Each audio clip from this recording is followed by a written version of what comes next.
पश्चिम बंगाल में संदेश खाली मुद्दे को लेकर कई दिन चले राजनीतिक हंगामे के बाद 29 फरवरी को मुख्य आरोपी शाहजहां शेख गिरफ्तार हो गया है और 6 मार्च को सीबीआई ने उसे अपनी कस्टडी में ले लिया है।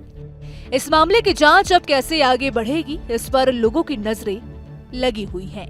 वहीं साथ ही इस बात के भी कयास लग रहे हैं कि इस पूरे प्रकरण का राजनीतिक असर क्या पड़ेगा। संदेश खाली का मुख्य आरोपी शाहजहां शेख टीएमसी का नेता है। बेशक उसे टीएमसी ने पार्टी से निष्कासित कर दिया है, लेकिन बीजेपी और सीपीएम बंगाल सरकार पर हमलावर हैं। अब इस मुद्दे की वजह से चुनाव में किसे कितना फायदा होगा, इस समझने के लिए बंगाल के राजनीतिक समीकरण को समझना होगा।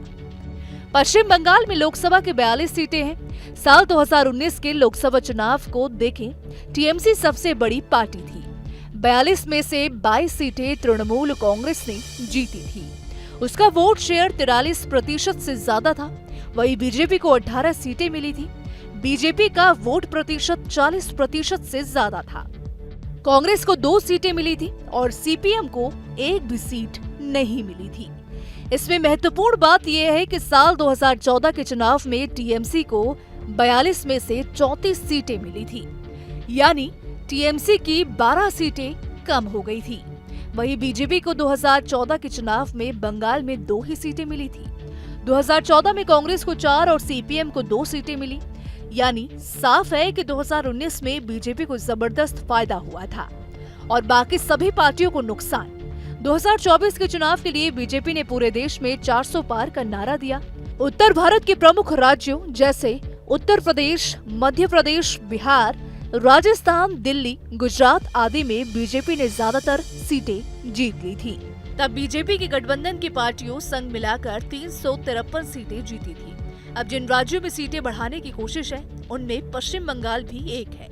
ऐसे में बीजेपी इस मुद्दे को ज्यादा से ज्यादा उछालने की कोशिश कर रही है, लेकिन बड़ी समस्या ये है कि सीपीएम भी टीएमसी पर हमलावर है। पश्चिम बंगाल की विधानसभा में 80 के दशक से लेकर 2011 तक सीपीएम की सरकार रही है। 2009 के लोकसभा चुनाव में सीपीएम ने अपनी सहयोगी पार्टियों संग 15 सीटें जीती थी। ऐसे में लोकसभा चुनाव में इस मुद्दे से किसे कितना फायदा होता है, ये तो समय ही बताएगा। यहाँ आपको ये भी बता दें कि पश्चिम बंगाल में साल 2008 के समय सिंगूर और नंदीग्राम विवाद हुए थे। तब ममता बनर्जी ने तत्कालीन सीपीएम सरकार के खिलाफ आंदोलन किए थे और उन्हें इसका भरपूर फायदा मिला। 2011 में ममता बनर्जी सीएम बनी और तब से लगातार सीएम है। अब संदेश खाली के मुद्दे पर राजनीतिक विश्लेषक समीक्षा में लगे हैं। Bureau report, team news nation.